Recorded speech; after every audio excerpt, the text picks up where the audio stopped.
community council, we actually operate under the umbrella trust of the Argyll and Bute Wind Farm Trust. And for those of you who don't know where West Kintyre is, it's a small slither of land on the western side of the Kintyre Peninsula. Our area covers from just north of Whitehouse to just south of Kilkenzie. It's approximately 34 miles long and 3 or 4 miles wide at the widest part. We have a total number on the electoral roll of 699, but we have a variety of communities within that 34 miles of villages and small hamlets. They're very diverse communities, and there's I think 5 miles down the road from my house and Whitehouse to the next village, which is Clapham, so it gives you an idea of quite spread apart as well. We have 3 primary schools in the area, with very small roles, obviously, several village halls, church halls, and community organisations. We don't have large employers, we haven't got large shops, we haven't got factories or anything like that. We're a very, very rural community. We operate under the umbrella of the Argyll and Bute Wind Farm Trust, as I said before, and we receive monies from 3 different power companies. We have been operating, I think, one of the longest wind farm trusts in the area since 2001. We receive funds from Tangi 1, Tangi 2, Ben and Turk, and Duker and Hill. With the exception of Tangi 1, they all straddle both East and West Kintyre, which is another community council area, East Kintyre. And the money is spread between the 2 of us. There's yet another exception. In the case of Tangi 1, the whole of the funding comes to us in West Kintyre. However, it is also ring-fenced to the communities between Tangi and Kilkenzie. So it's ring-fenced to 2 very small communities. Tangi 2 funds are shared between East Kintyre, West Kintyre, Campbelltown, the Lagoon, Southend community councils. So, as you can see, it's quite a complicated setup that we luckily don't have to manage the actual funding coming to us. The council does it for us. Thank you, council. We receive the money annually, usually during July, August, and we hold our disbursement meetings twice yearly, May and October. We do report yearly to the Umbrella Trust, who also discuss things, obviously, with the power companies. The funding amounts that we currently get are Tangi and the Tangi extension. We receive approximately, they're all, by the way, under the old scheme of maximum 2,000 per megawatt. We receive approximately 3,500 per year, which is index linked, from Tangi. Say, money is ring-fenced for projects in the Tangi and Kilkenzie area. Ben and Turk, which is Scottish Power, and Duker and Hill, Power Gen, currently receive 15k from Ben and Turk and 8k per annum from Duker. This money is also index linked. We operate under the 60-40 split because we operate under the council's wind farm trust. 60% to us, 40% to the wider Argyll and Bute communities through Ali Energy. Since operations commenced in 2001, we have received a combined income of £273,559 from Ben and Turk and Dukeran, and £22,054 from Tangi Wind Farms. These figures do, however, include any bank interest that we've accrued over the year period. We do put aside 10% of our annual income every year, and this is to build up a sum of money to continue to help projects after the life of the wind farms. We felt this is quite important, because if not, wind farms stop and people are reliant on funding, and all of a sudden it were to stop, what happens? Throughout the years, we've helped to fund a wide and diverse number of projects, ranging from awards to primary schools for their various halls, purchase of equipment, redecorating, etc. Youth clubs, beekeeping societies, bowing matches and assistance with the preservation of historic buildings, such as Glenbar Abbey, to name just a few. Where an application shows that people living in our area will benefit, we will also award funds out with the community council area. The reason for this is, as I said before, with no main facilities and services within the area, our communities do access the facilities and services out with, for instance, Campbelltown and Target. Examples of this are the Picture House in Campbelltown, the Christmas lights, Argyll FM, local pipe bands, and Target Academy, to help with such things as geographic field trips, but only for those pupils who reside within West Kintyre. You'll see there's a reason for that when I come to my slides. This gives you a flavour of the diverse requests we get for funding. The Wind Farm Trust also helps us, the Community Council, to maintain the public toilets in Terranova.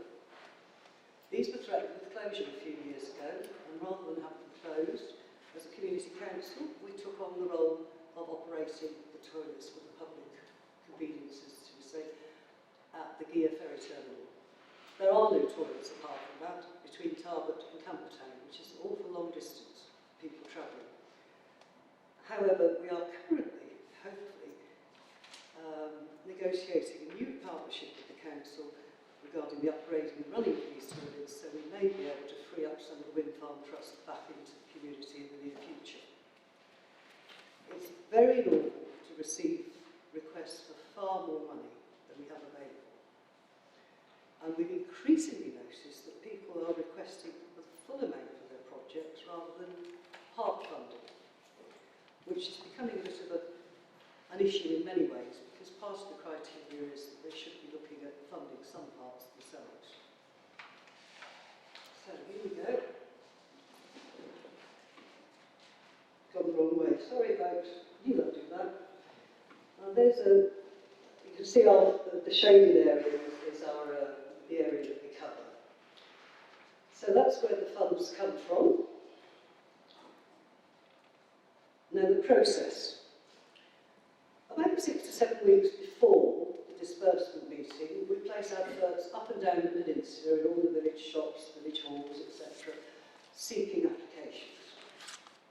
The application packs that we send out have a covering letter, the closing date for receipt, and all the various bits of paper that they need to fill in. We don't open the application packs until the closing date. Once their closing date has been gone, we open them, check them, copy them, and circulate them to our panel members. Currently, the panel consists of the 8 community council members and always 3 co-opted members of the local public community. They are elected annually, so there's always outsiders, not just community councils, that run the fund. The Wind Farm Trust meeting is held and is open to the public. We encourage applicants to come to that meeting in case there's any questions that we need to ask of them. And then we make a decision. The decision is always by majority. If it's not a yes, everybody says yes, we have a vote, and it's by a majority decision as to how much funding we will give these people. Following that, letters with the outcome of the applications are sent to all applicants. It's a fairly simple process for people. Our application pack, as I say, covers a covering letter, a copy of the criteria, and the application also includes a request for a copy of their constitution, current bank statements, audited accounts from previous years, 3 estimates for any work or equipment the funding request is for. This is all part and parcel of the criteria as laid down by the Wind Farm Trust, the overarching umbrella fund. We don't have any changes in this. How we have to judge them. The positive criteria. And we do tell people that applications that fulfil the greatest number, they don't have to fulfil everything, but the greatest number will have the best chance of being successful. One of the prime ones, the organisation should be a registered charity. As has a constitution, blah, blah, blah, and as you can see, it goes on. There are negative criteria as well, and that's grants sought by individuals, grants that we expect should be undertaken by statutory bodies. So there's a copy of the negatives for you.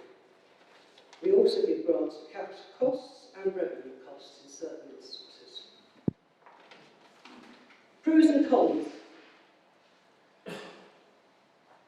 The pros, the trustees have a safety net of free advice, both general and legal, from Argyll Council, and that is a good safety net. I can recommend that to anybody. There are no additional costs to us, except, of course, if we take into account what everybody's been saying, the volunteers, cost of volunteers.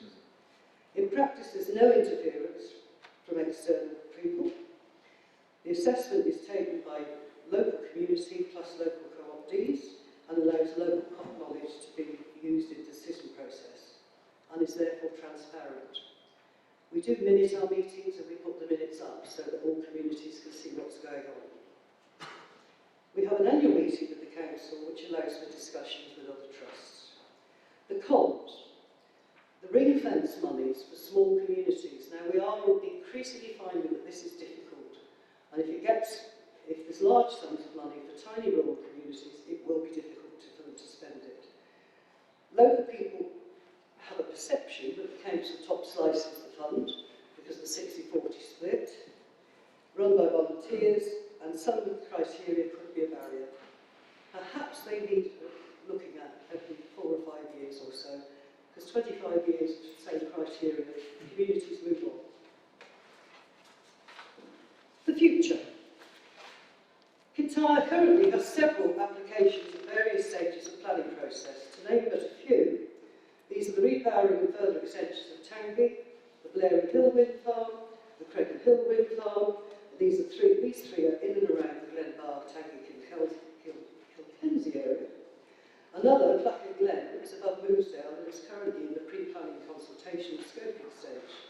Some of these proposals are or will be put to the Energy and Consents Unit because they're so large for determination.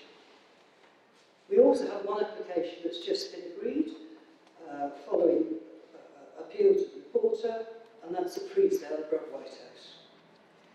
Were all these applications to be approved, we feel as local communities will need careful and very full advice on ways and options open to them. It's important for them not to stumble into, we've always done it this way, we'll carry on. The funding potential there is so vast that we don't have enough tiny projects in the area for people to spend this money. Perhaps we need to encourage the idea of a new development trust, and we certainly need to update the community plan. Some ideas that are currently being talked about within the community for the future are things like to look at the infrastructure and therefore to attract people into an area that's getting quickly depopulated.